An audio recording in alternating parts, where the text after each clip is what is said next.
Mix was about ready to ditch the weird old bastard already. Too slow, too clumsy, too loud. Not even a block into Hollow City, and already they'd captured the attention of one of the Wagoneers, and in her experience you could almost clap your hands in front of their faces, and they wouldn't know it. Experience, though, that was the key word. She had it, and he didn't, and it was probably going to get him killed. But she'd be goddamned if she'd let it get her killed too. She pulled him into an alcove, and they waited quietly until the thing had passed. "You need to rest," she said. "No, I don't need to rest," he snapped. "Keep going." Mix was 17 years old, and anybody on the far side of 50 seemed inexcusably ancient to her, but she reckoned this man to be pretty old even by those standards. He was spry enough to walk through streets cluttered with the detritus and the debris of long abandonment without too much difficulty, but she could see the strain in his face, the sheen of sweat on his forehead. And a respectable pace for an old man was still just a fraction of the speed she preferred to move at while in Hollow City. She'd been stupid to take his money, but she'd always been a stupid girl. Just ask anybody.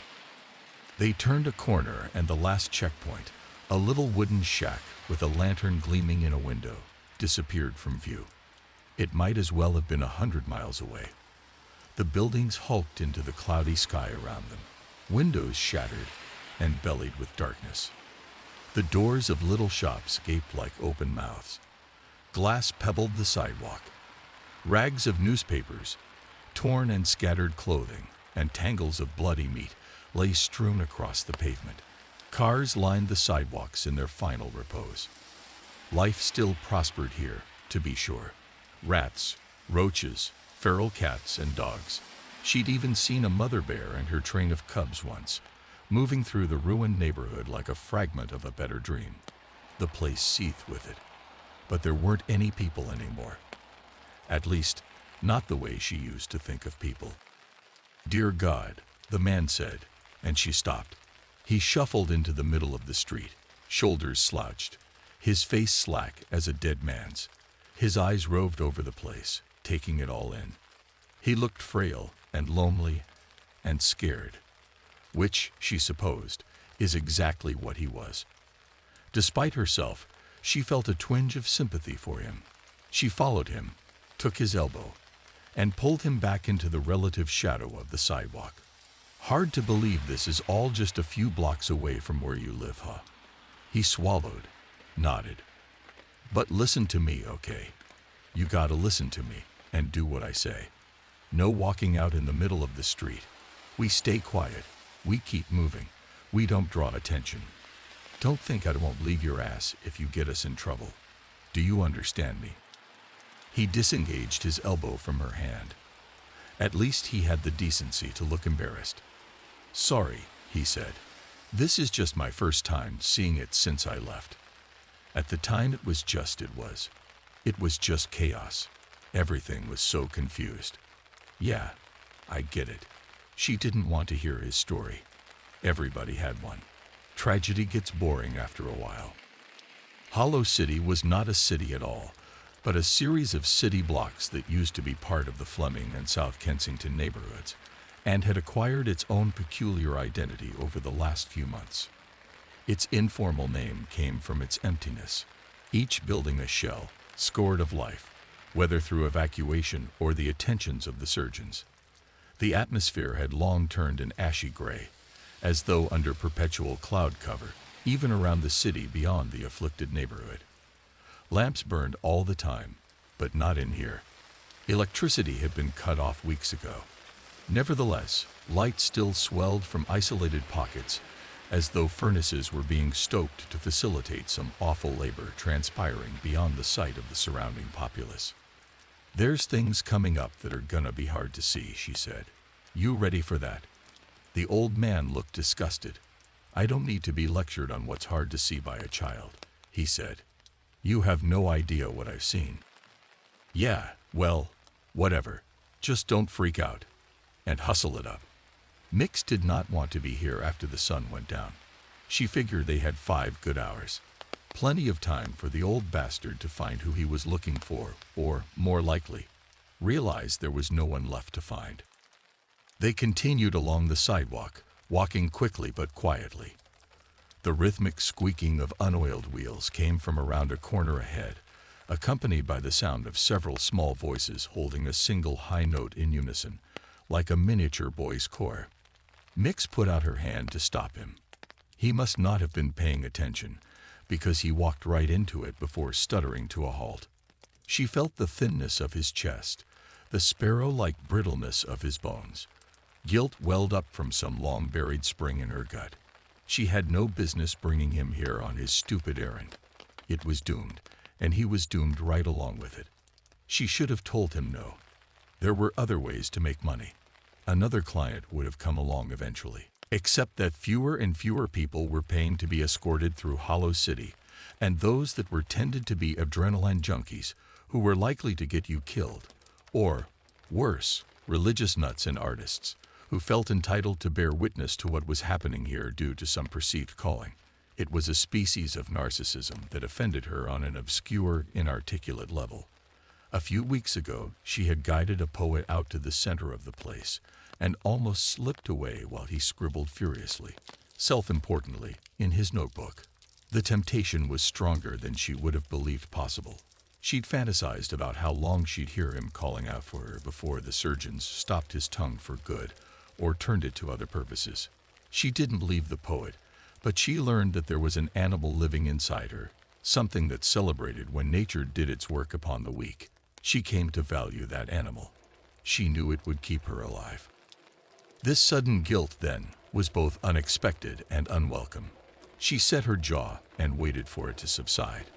The prow of a wheelbarrow emerged from beyond the corner of the building, followed by its laden body, the wooden wheels turning in slow, wobbling rotations.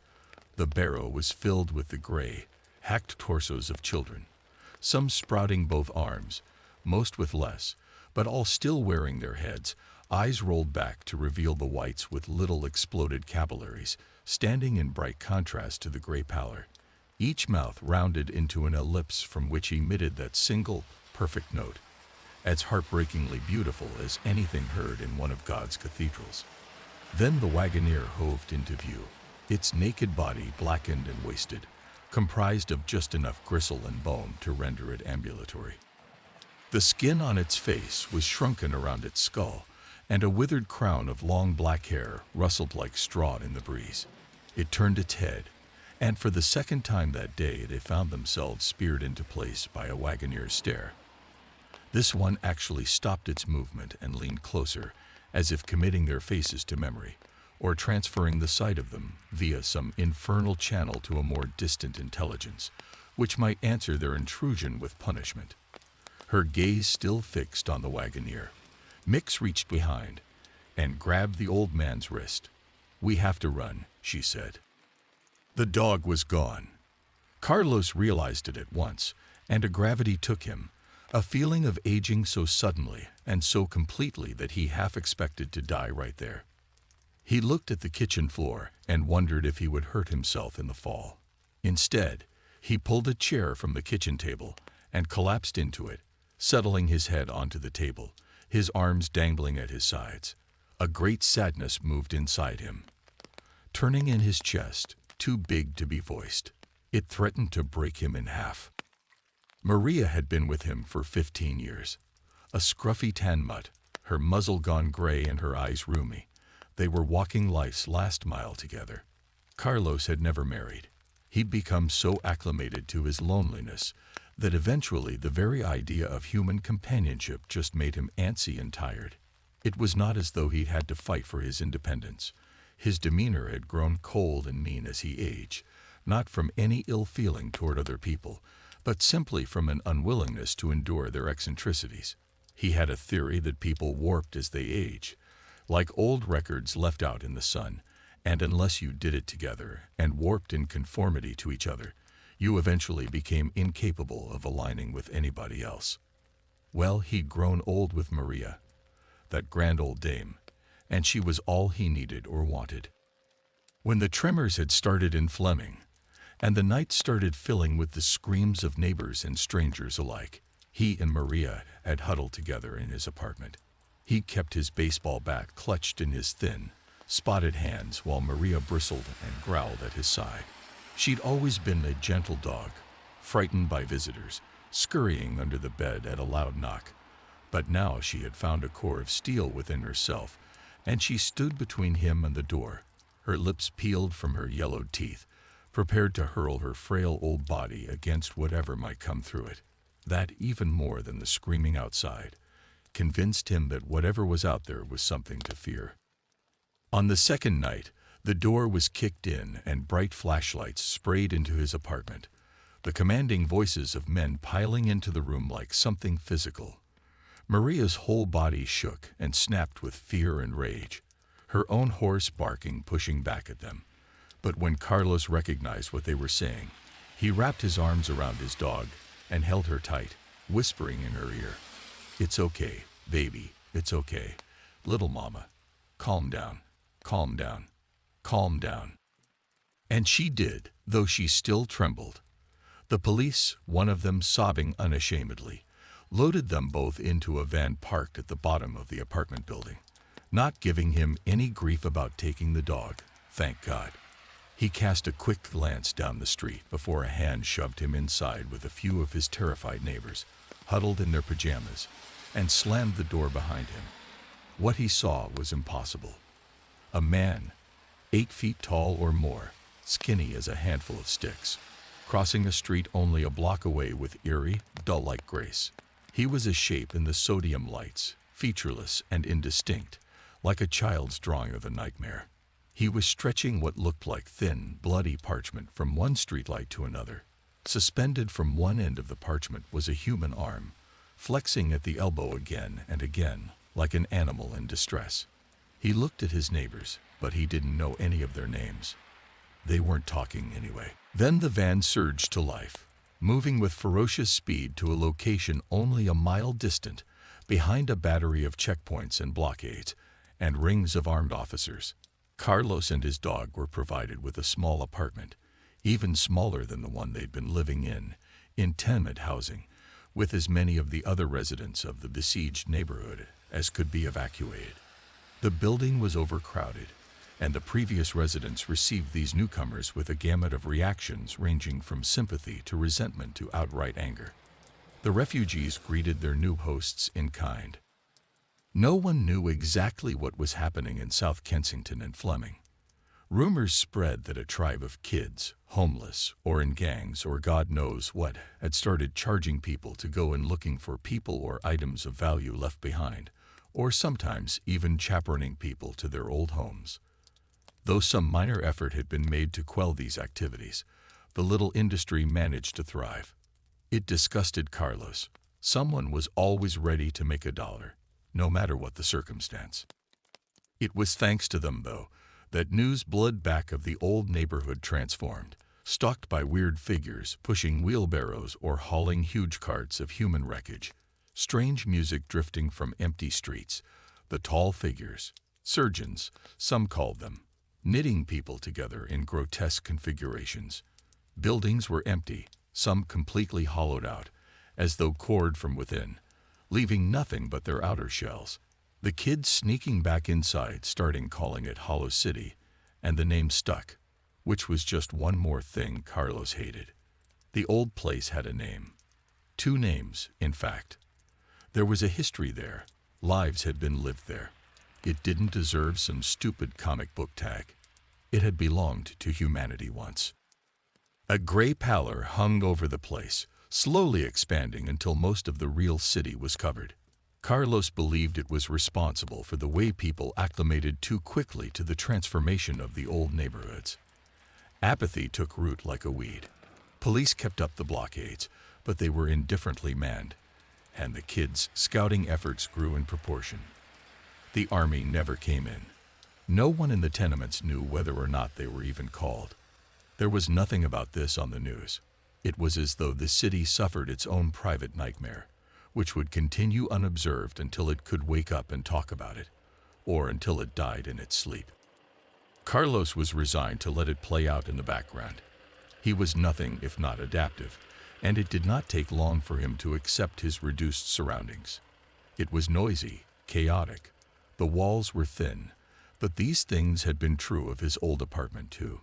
Sound was a comfort to him. He might not have friends, but his spirit was eased by the human commotion. He would have died there, as close to contentment as he might get, if only Maria had stayed with him.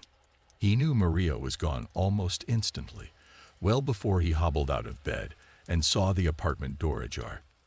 He could feel her absence, like a pocket of airlessness, and he knew immediately that she'd gone back to her old home. What he didn't know was why. Was there something there that called her? Was she confused? Did the place mean more to her than he did? Her absence almost felt like a betrayal, like a spade digging into his heart. But she was Maria. He would go and get her. He would bring her home. When Krista entered the room, the blonde woman and her husband looked away. "Found the last one," the policeman announced to the airport attendant. "Go ahead and take a seat," he told her. It seemed to her that the whole room watched as she walked to her seat, removed her luggage, and sat down. Some of them didn't take their eyes from her even as the airport attendant began to speak. She looked at the floor. "It looks like we'll be keeping you for another hour, ladies and gentlemen," he said. The airport attendant looked around the room nervously, his hand resting on the top of his walkie-talkie. He wanted to leave. Krista could tell. He placed one foot behind him, ready to pivot him away. "The flight is having minor technical difficulties, which should be resolved within the hour." He took a breath. "But we got one request from the local authorities. You all must stay inside until the airplane lands." At the word authorities, the room's temperature changed. The blonde's husband sat up straight in his seat and began to protest, as did several other men. The children looked at their mothers. The mothers pulled their children close. What authorities, exactly? A few voices asked, stepping closer to the front counter. Krista watched the airport attendant's face. He put his hand up and grimaced. "I don't have any information beyond what I have given you." "Safe from what? What kind of danger, exactly, might we be in?" A balding man in khaki pants stepped forward. He stood with two children, a boy and a girl of seemingly equal age, both thin and uncannily poised, their hair long and neat, and pulled away from their faces. They looked just like him, tall and thin with large bony elbows and hands.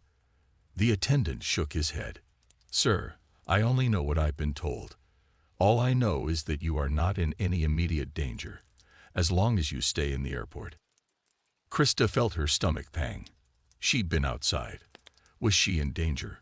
Or was it only right now that the outdoors was dangerous? She turned and tried to see outside the windows, but she could only see the reflection of the group on the glass. "Listen," another man said. "We need to know." But the attendant's walkie-talkie crackled, and he held his hand up, pressing it against his face. He spoke into it, a series of yeses and nos. The attendant held up one finger to the crowd, indicating just a minute, and returned to the gated doors that separated the waiting room from the security check. When he left, people looked around dazed. Some began to speak to each other, to people they would not otherwise speak to. Fear, Krista saw, made them trust each other with their own fear. They turned to each other and said plainly, "I am afraid." Not in those words, but in other words, and in the angles of their bodies, in how much closer they leaned, how much more quickly they spoke. The skinny mother with many pocketed pants called "Hey," "Hey" in Krista's direction, and she gradually realized that the woman was speaking to her. "Did you see anything while you were outside?" Krista felt the attention of the room turn to her. She shook her head. "Nothing. I didn't see anything." It was completely calm. The blonde's husband snorted. "Calm," he repeated. Krista looked at him, not sure what he meant. Did he think she was lying? "Did you see any people out there?" the woman asked, her eyes darting around Krista's head. "No, nobody but the policeman." Krista didn't like the way they watched her. Their eyes narrowed as if they couldn't quite get her into focus. The police arrived 30 minutes later. She could see their squad car's headlights momentarily illuminate the otherwise black parking lot. They did not have their sirens on, but when they emerged from the squad cars, they were wearing masks. It was difficult to see exactly what kind of masks. She had only the light from their headlights to see by. But they seemed to be gas masks. A thick tube like an elephant tusk hung down from each policeman's mouth and nose. One of the children said his mask is scary. He pointed, and they all looked out the window, some running up to press their hands and faces to the glass. The entire window was covered with people trying to see through it. Krista remained seated. She'd seen the masks and didn't know how it would help to see more. She could also feel that she was bleeding and was afraid to stand up. "Fuck this," said a young man, one of the people pressed against the glass. He was handsome in a slim, well-groomed way that made Krista nervous. Men like this didn't notice her unless she was doing something for them. Putting their call through at her office, for instance, her former office, she reminded herself, or reminding them to sign a form. They might reply thank you, while looking right through her. This man was dark-haired and wore a t-shirt of a solid, rich color, a brownish brick. He looked as if he'd stepped from an Eddie Bauer catalog. Krista's mother got an Eddie Bauer catalog every month. She remembered admiring those outdoorsy people, 30-something, financially stable, wearing primary colors and sturdy shoes. They had formed her idea of what it meant to be a happy adult. "I'm going to see what's going on here," he told the room. People around him nodded, even the mothers, who Krista thought might be offended by the fact that he had just said fuck, but maybe they excused the language in an emergency situation. The man walked up to the glass accordion doors. Before, they had immediately opened when anyone stepped close to them. Now, they didn't open. They must have cut the power to the doors. For the first time that night, she began to understand why everybody else was so frightened. It had taken her longer, she thought, because she only had herself to be afraid for. The Eddie Bauer man pounded lightly on the glass doors, which shook under his fists. They were not very solid. He could have broken them if he wanted to. "Give us some fucking information," he screamed at the plastic seal in the middle of the door. Krista had an urge to laugh, but she turned it into a cough. She didn't want to offend the man, who had done nothing to warrant unkindness. "It must be chemicals, some kind of chemicals outside," the blonde said. Then she repeated it, looking around the room for somebody to tell. "It must be chemicals. We've been attacked with chemicals, and we're stuck here." Her husband nodded. Some of the men, older ones with children, went to look for the airport attendant and the policeman, who had all disappeared during the half hour before the police in gas masks had arrived. "Did you smell any gas out there?" The blonde turned to Krista. "This is important. Did you smell anything?" She wanted to help the woman. She tried to remember smells. The hedges smelled like pine. The bed of flowers around the industrial complex smelled like fresh manure and maple syrup. "No, I didn't smell anything unusual." Krista shifted in her seat and felt her stomach heave and salt at the back of her throat. She was going to be sick, but she couldn't be sick here, not with them all looking at her, thinking she'd been poisoned. The blonde shook her head and turned from Krista. "Done with her. I don't want to die in the goddamn place. I don't want to die." Her husband gathered her in his arms and pulled her away from Krista. He shot her a look of mild anger, as if it were her fault that the woman was upset. Krista stood up, hoping to leave the room for a while, to go to the bathroom and rest her cheek against the cool stall door and be away from the constant noise, the questions. "Mommy." A girl raced down the hallway, almost colliding with Krista as she ran. "Mommy, the water hurt me." The little girl's mouth was red with blood. It smeared her lips like lipstick. At first Krista thought it was lipstick, but it was wet on her hands too, which she held out before her. "What did you do, baby? What happened?" This wasn't the many-pocketed mother, but a more frantic mother, one who wore a jumper and a headband. She was as upset as the child. "What hurt you, baby?" Krista stood in the hallway watching, like everyone else, waiting to hear what was wrong. She stood perfectly still, afraid that moving would collide her with whatever had hurt the child. The child sniffled and hiccuped, but eventually she managed to get something out. She had only taken a drink from the water fountain. It had cut her, and she had come back here to tell her mother about it. As the mother wiped the child's mouth clean with a napkin from her purse, they heard a rustle from the front of the room. The security door opened, and the attendant stepped out, his walkie-talkie crackling. "Good, you're all here," the airport attendant said, surveying the group. He did not seem to notice that they were gathered together strangely. Turned toward the mother and child in the middle. "You might have noticed the police presence," he said. "They are here to secure the airport." He held up his hand when somebody spoke, the tone angry, though they were not able to get out a word. "The plane is scheduled to leave in 30 minutes. It has just landed.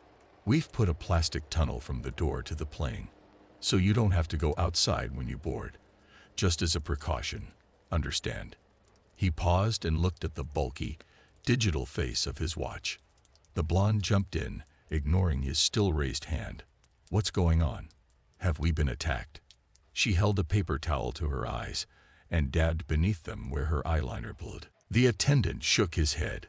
"No, ma'am, no evidence of that. The FBI determines that. You'll know as soon as I know." The man nodded at them all, and as the questions began, as the mother with the bloody-mouthed child tried to bring the child forward, a paper towel held against the girl's still lips, the man walked fast, almost jogged, back to the gated security area, slid through the smallest possible sliver of open door, and then locked the door behind him.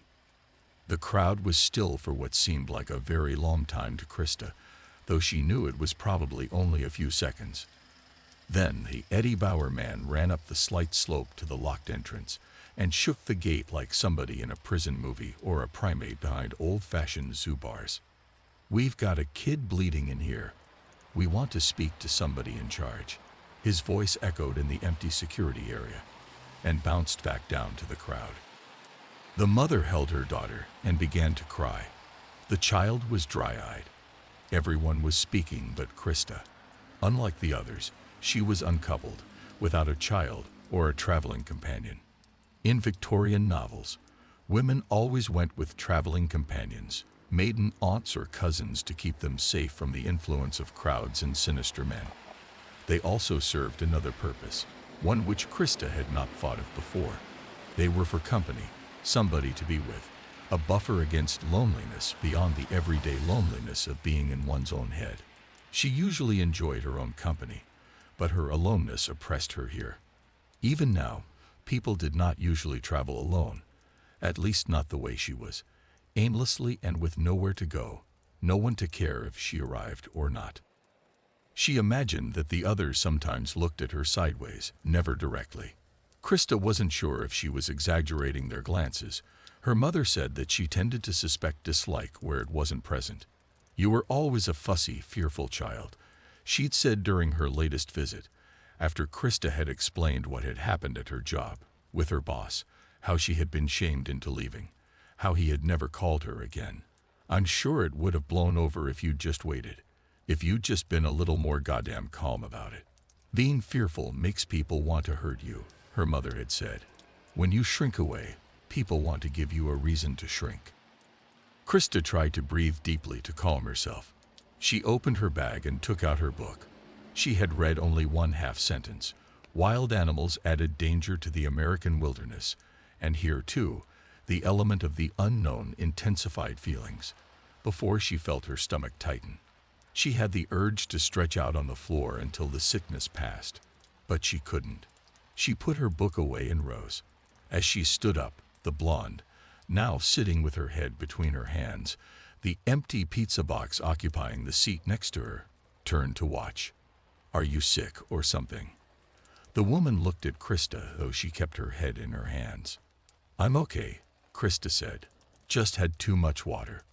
Her mother had always called her period her monthly friend, and Krista had been encouraged to adopt similar euphemisms for bodily functions. Going number 2. Making water.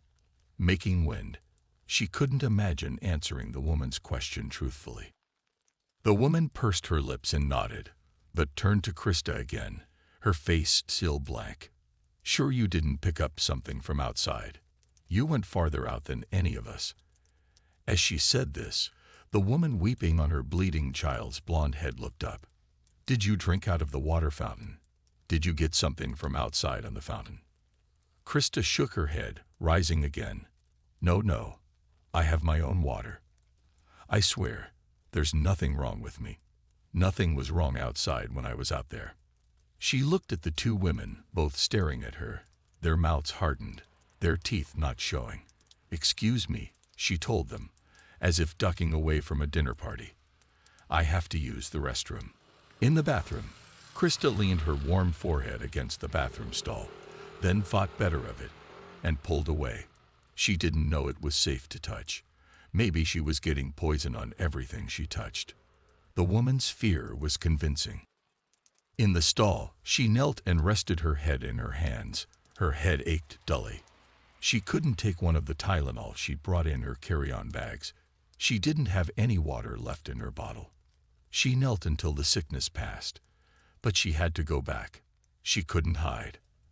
Before she left the bathroom, she caught a flash of light in the small window above her eye level. They were just outside, the men in masks. Krista wondered if she could see anything, maybe something she could tell the others about, gain their favor with, through the small rectangular window in the bathroom. She turned over the bathroom's metal trash can and climbed on it, holding the wall for balance, until she could see outside. The window looked out into the front lawn of the airport. She saw 3 figures in jumpsuits gliding their flashlights along the lawn. One seemed to be examining the grass. Another seemed to be looking at the edge of the building, where the foundation met the ground. Another was farther off, sweeping his light in the little stand of trees between the airport and the industrial complex. Their motions seemed cursory, almost mocking, as if they were only putting on a show of searching, and not even a very convincing one. Looking for someone you know. A man's voice surprised her, and Krista turned on the trash can, almost falling. It was the blonde's husband. He wasn't wearing his baseball cap, and his reddish, curly hair was flat and greasy against his head like a stack of smashed bread. You scared me, she said, not sure how to understand the man's presence in the women's room. Is something wrong with the men's room? The man shook his head. I just came to make sure you were all right. You were taking so long. His voice was wrong. It didn't match his words. He smiled at Krista and motioned for her to join him. Come on back out here. We've all got some questions. Krista nodded, though she didn't understand what he was saying. Questions for her. When she entered the waiting room, she saw that her baggage had been opened. The Eddie Bauer man had her book in his hands. He wore rubber gloves. Krista wondered where he had gotten them. Did he pack rubber gloves whenever he traveled? What are you doing? The people around him looked up at her. They had all let him do this, she could see. They all approved. We found this, the blonde said, pointing at Krista's seat. The red seat was stained black in a neat, tea saucer-sized circle. You're bleeding. Why didn't you tell us? They think I'm sick, she thought. It isn't, she began, but the woman with the many pockets interrupted her. You haven't spoken, and you're traveling here alone, he said. You go outside right before the attack. You visit the restroom 5 or 6 times after. You don't call anyone to let them know what happened. You don't ask any questions, and you don't seem to be fazed by what's happening here. The woman held her hands up, palms to the sky. What are we supposed to think? Listening to the woman, Krista almost felt convinced of her own suspicious behavior. She was vaguely afraid that they would find her out. But there's nothing to find.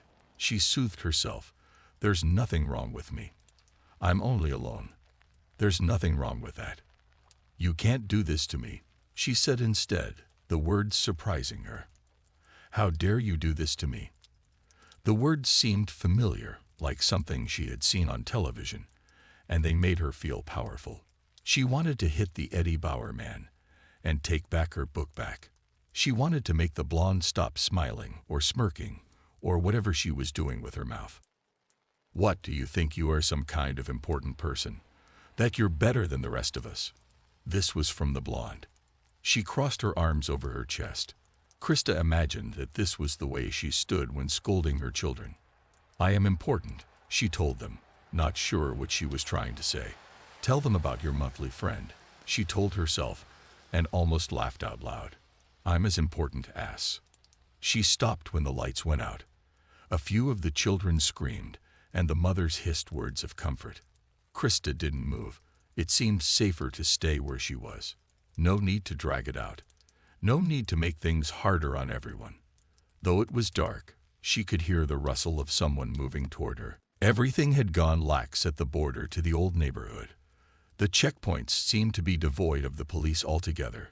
Only these kids now, living in makeshift shacks, sleeping on mattresses harvested from local housing, or perhaps from the afflicted area, living out of boxes and suitcases and school backpacks. Carlos knew he ought to be grateful for it, because it would only help him get back inside.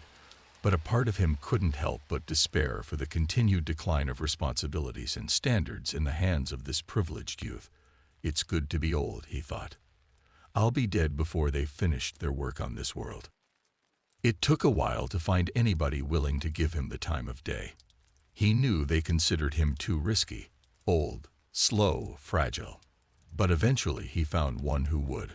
A girl with a shaved head, dressed in a dark blue hoodie and jeans, who called herself Mix. Ridiculous name.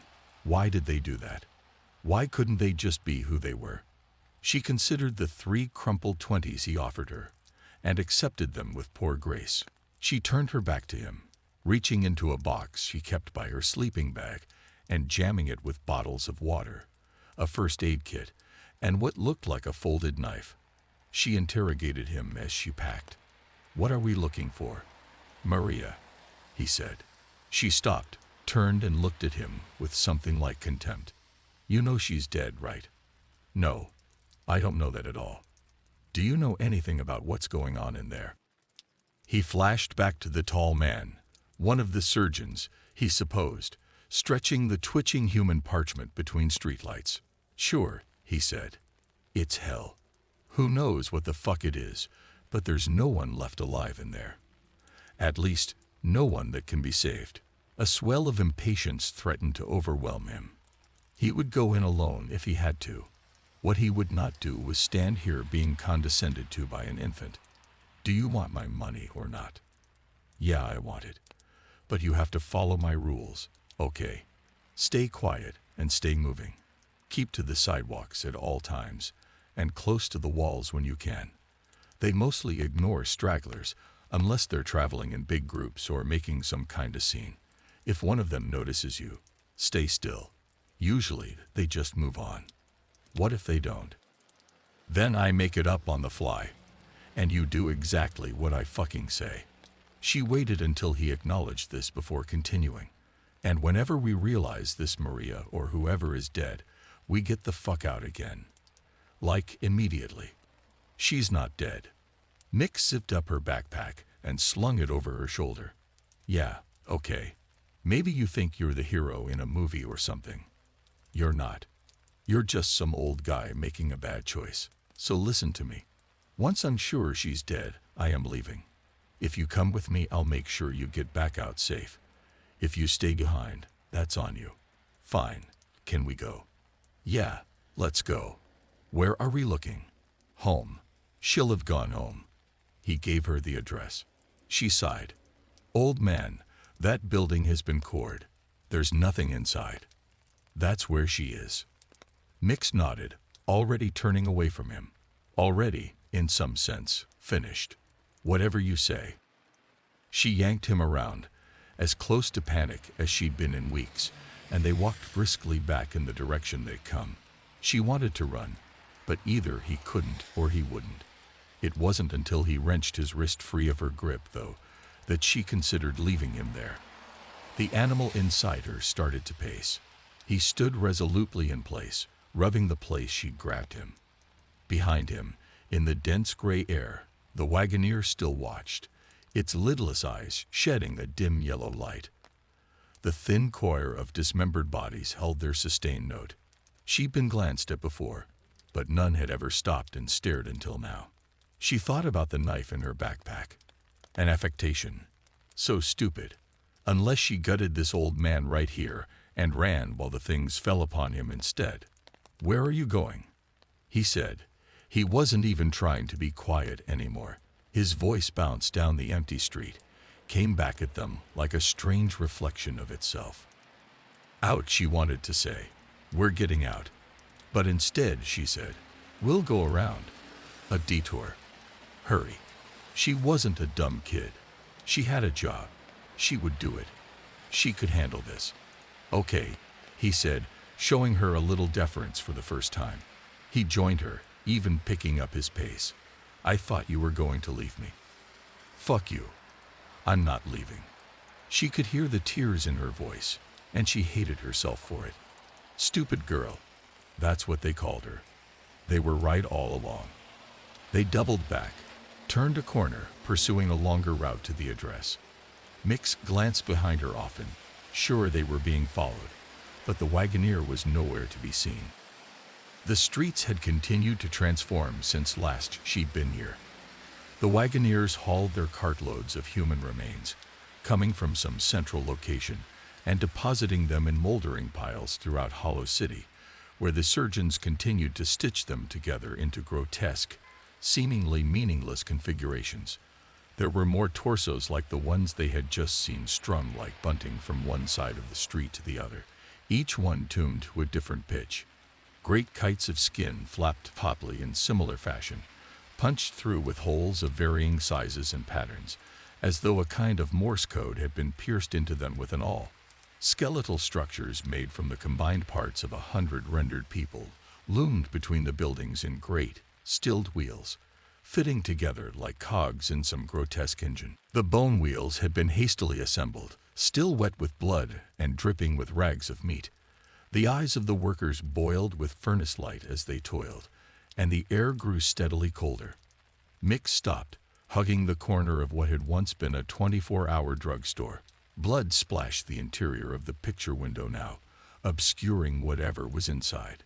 She plotted their course in her head, and realized with a buckle of disbelief that the address they were going to, the building she knew from reports of the others had been cored from the inside, seemed to be the center of the wagoneer's activity. If Carlos was impatient with her stopping, he gave no sign. He was leaning against the wall too, breathing heavily. His eyes were unfocused, and she wondered how much of this he was taking in. "You still alive back there?" she said. "I think so. Hard to tell anymore." He made a vague gesture. "What is all this?" "Shit, you're asking me. It's just another bad dream, I guess. You're the one with all the life experience. You ought to recognize one by now." When he didn't respond, she said, "So, you've seen enough now." "What do you mean?" She pointed ahead, to where his old apartment building hulked into the sky a little over a block away. The desiccated bodies of the wagoneers came and went from inside with a clockwork regularity. "There's no one left in there, old man. That's fucking Grand Central Station." "No, she's in there." For a moment, Mix couldn't speak through the rage. The degree of obliviousness he was displaying, the absolute blind faith in an impossible outcome, had just crossed the border from desperate hope to outright derangement. He was crazy, probably had been for some time, and now he was going to get them both killed. Or worse than killed. The thing inside her paced and growled. She was ready to let it out at last. She felt a curious dread about it, not at his fate, he'd bought that for himself, but at the simple act of walking away, and at the border she would be crossing within herself by doing it. It was one she had always taken pride in being ready to cross, but now that the moment had come, she was afraid of it, and afraid of the world that waited for her on the other side. She pressed her forehead against the wall, closed her eyes, and listened to the strange sounds the new architecture of flesh created around her. The gorgeous notes, the flag-like snapping, the hollow tone of bones clattering in the wind. It reminded her of the various instruments in her school band, tuning themselves before a concert. She heard him breathing beside her, too, heavily and quickly, as he expended what she knew were his final energies on this suicidal quest. So who is she, anyway? Your wife? Your daughter? No, she's my dog. It was as though he had said something in a foreign language. She needed a moment to translate it into something she could understand. When it happened, the last beleaguered rank of resistance inside her folded, and she started to laugh. It was quiet, almost despairing, and she couldn't stop it. She pressed her face into the stone wall and laughed through her clenched teeth. The absurdity of it all. She's my dog, Carlos said, a little defensively. She's my only friend. I'm going to bring her home. Your home is gone, she said, the thin stream of giggles reaching its end, giving way instead to a huge sadness, the kind that did not seem to visit her but instead emerged from within, as much a part of her body as a liver or a spleen.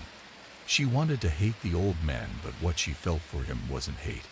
It was something complicated and awful and unknown to her, but hate was too simple a word to describe it.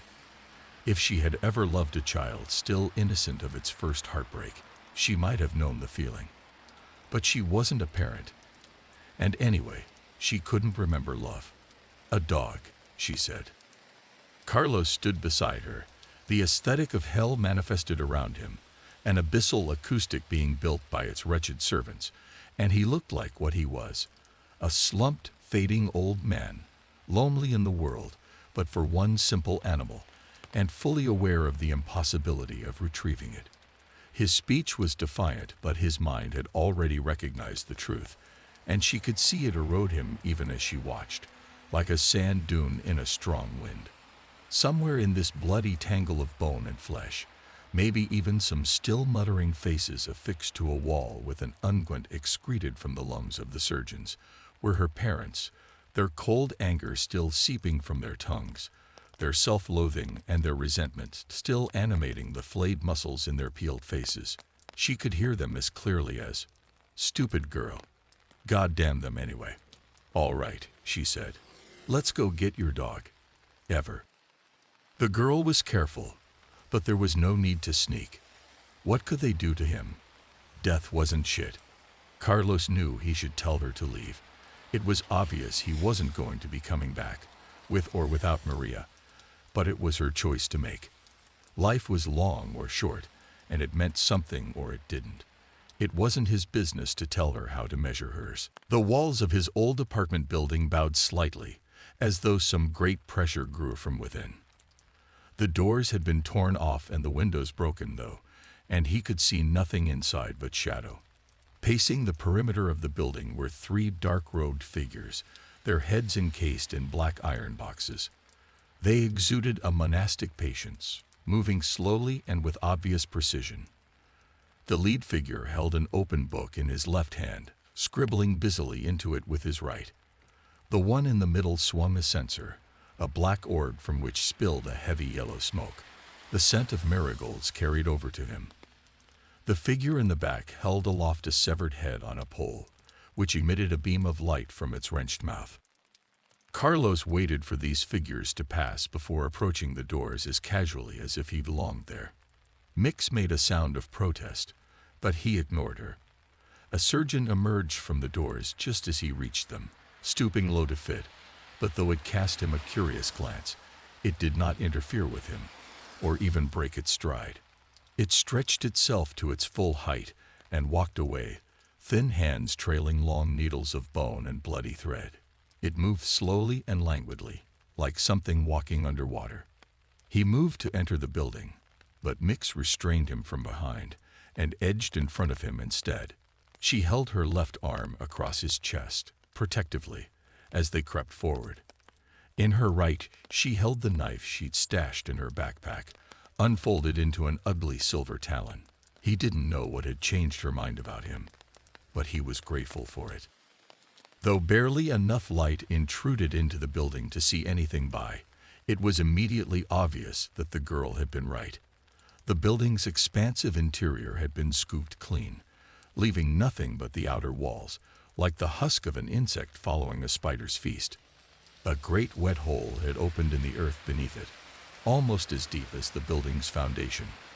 The hole looked like a gaping wound, raw and bloody, its walls sloping inward and meeting 100 feet down in a moist, clutching glottis. Above it, the walls and ceiling had been sprayed with its meaty exhalations, red organic matter pasted over them so that they resembled the underside of a tongue. Bodies of residents who'd been unable to evacuate were glued to the far wall with a thick yellow resin. Even as they watched, one Carlos recognized as a young cashier at a local takeout was peeled from his perch and subjected to the attentions of a cleaver-wielding surgeon, who quickly quartered him with a series of heavy and efficient chops.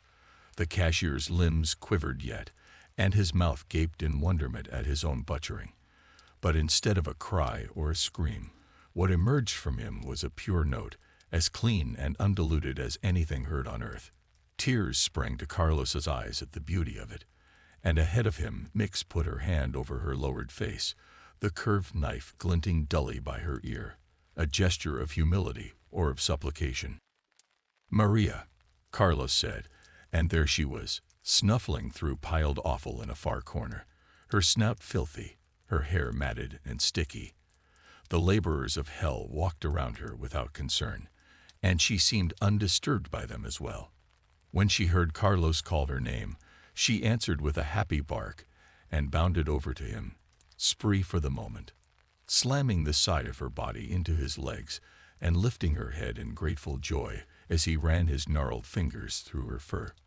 Carlos dropped to his knees, heedless of the bright pain, of how difficult it would be to rise again. His dog sprawled into his lap. For a moment, they were happy. And then Carlos thought, "You left me. You left me in the end. Why?" He hugged his dog close, burying his nose in her fur. He knew there was no answer beyond the obvious, constant imbalance in any transaction of the heart. "You don't love me the way I love you." He forgave her for it. There really wasn't anything else he could do. Mix watched them from a few feet away, the knife forgotten in her hand. She knew why the dog had come here. She could feel it. If the old man would leave the animal alone for a moment, he would too. The sound coming through that great open throat in the ground, barely heard but thrumming in her blood, had called it here. She felt it like a density in the air, a gravity in the heart. She felt it in the way the earth called her to itself, with its promise of loam and worms, so that she sat down too, beside them but apart, unwelcome in their reunion. "Stupid girl, you weren't invited. You don't belong. You never did." The sound from the hole grew in volume. It was an answer to loneliness, and a call to the forgotten. It was hell's lullaby. And as the long tone blew from the abyss, it filtered out through the windows and the doors, and it caught in the reed-like parchments of skin, and set them to keening. It powered the wheels of bone so they clamored and rattled and chimed, and it blended with the chorus of notes from the suspended bodies, until the whole of the city became as the bell of a great trumpet, spilling the mournful beauty into the world. Every yearning for love rang like a bell in the chest. Every lonely fear found its justification. The clangor of the song kept rising until it filled the sky. Their ache stretched them until their bodies sang. In dark fathoms, something turned its vast head and found it beautiful.